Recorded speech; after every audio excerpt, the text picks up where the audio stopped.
What's up guys, it's Ryan with the MXG channel on AOMC, and I'm back today with another cool walk around video. This time it's beta.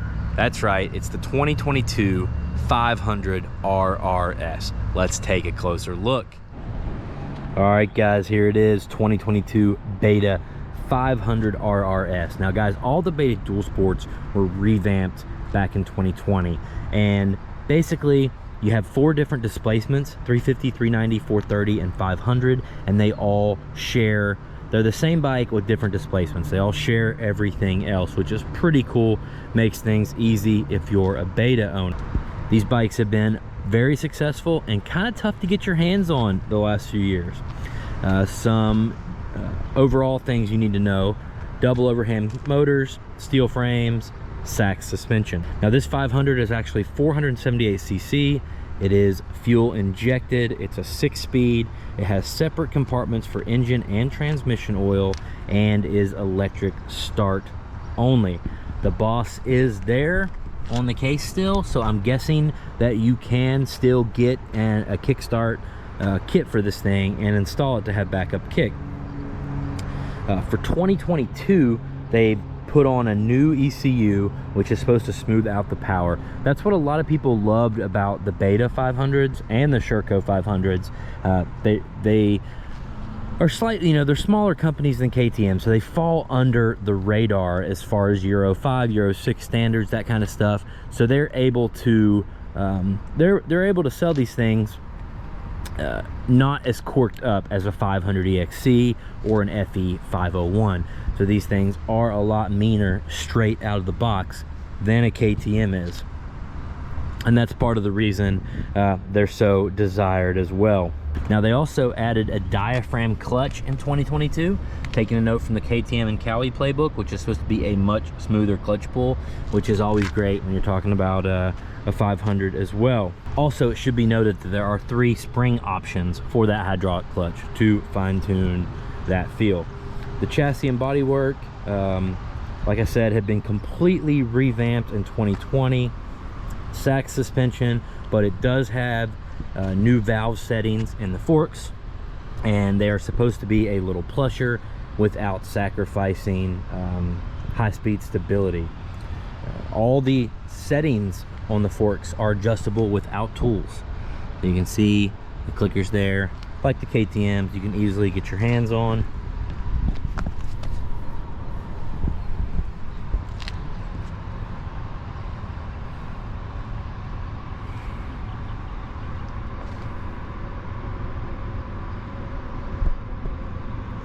Three, two, one. Now there was a problem in the past with fork tube corrosion. Beta has claimed to have fixed that. They use a different colored fork tube. There's a new anodizing process, and this surface is supposed to make it way more resistant to corrosion. So we will see. Moving to the back, the Sachs rear shock has new compression damping settings with independent high and low speed damping. Hand adjusted on top. There's a flat head for the bottom. Pretty cool. The fuel tank, it's kind of small. It's only like 2.3, 2.4 gallons, but this thing is pretty stingy on fuel. It's got dual injectors and a very lean mapping from the factory. The exhaust, it's kind of quiet for an off-road machine, but it's still a higher decibel rating than the KTMs.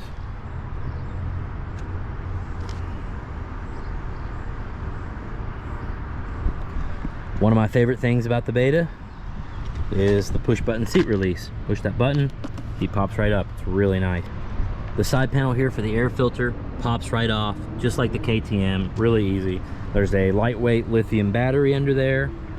Let's talk about brakes. Both the braking systems are Nissan. These things will a lot of times share brake pads with a lot of the Japanese bikes, which make it a lot easier to find. The brake pads, we've got Maxxis Max Enduro DOT tires. Gearing is 1548. It does come with an O-ring chain. The swing arm has that nice black coating. It's nothing more for looks. It does come with a skid plate that is not on it yet. It does protect the frame rails and the center cases, and I believe the skid plate that comes with it protects the water pump as well. The 500 has a new LED headlight with a new mask. This thing is supposed to be bright. I haven't seen it in action yet. Not only is it supposed to be bright, but it cuts down on the voltage required too. Moving up to the bars, we've got a cross barless handlebar here, powder coated black, so you have more room on the bars. There's a sticker here that says no throttle when starting. They should have put these on here years ago. I guess they didn't think they needed to. Got the Beta grips. These are like a half waffle. They're really comfy. Adjustable levers. You get CNC machined triple clamps on these. You can adjust the handlebar position on the top of the clamp right there. It does come with hand guards, just the shields. They're not on here yet, obviously. And then you get 2 mirrors as well. They're pretty sweet bikes, guys. I really enjoy these things. Now, I want to note with you all, there was an issue in the past where Beta let consumers know that these bikes were not for long commutes. They were made to hit the trail with, hit the back road, hit another trail, not for long distance commutes, especially at high RPM. There was some failures. I believe Beta has fixed whatever that issue was, but I'm not 100% sure. So check with your local dealer. But keep that in mind. These are a little more geared and oriented to more aggressive trail riding than they are commuting, like you might see guys doing on the 500 EXC or something like that. But I haven't rode the 2022. I rode maybe the 2020, an older model, and absolutely love the thing. It was a blast.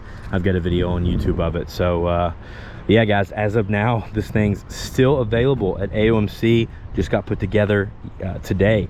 So if you're interested in this thing, call AOMC, ask for John in sales, tell him you saw MXG's video on YouTube, and he will get you hooked up. Or if you need any other Beta, Sherco, KTM, Husqvarna, gas stuff, parts, accessories, whatever it may be, there's a link down in my description that you can click on to get anything you need and support this channel while you're doing it, guys. So I appreciate all y'all. I'll see you in the next video.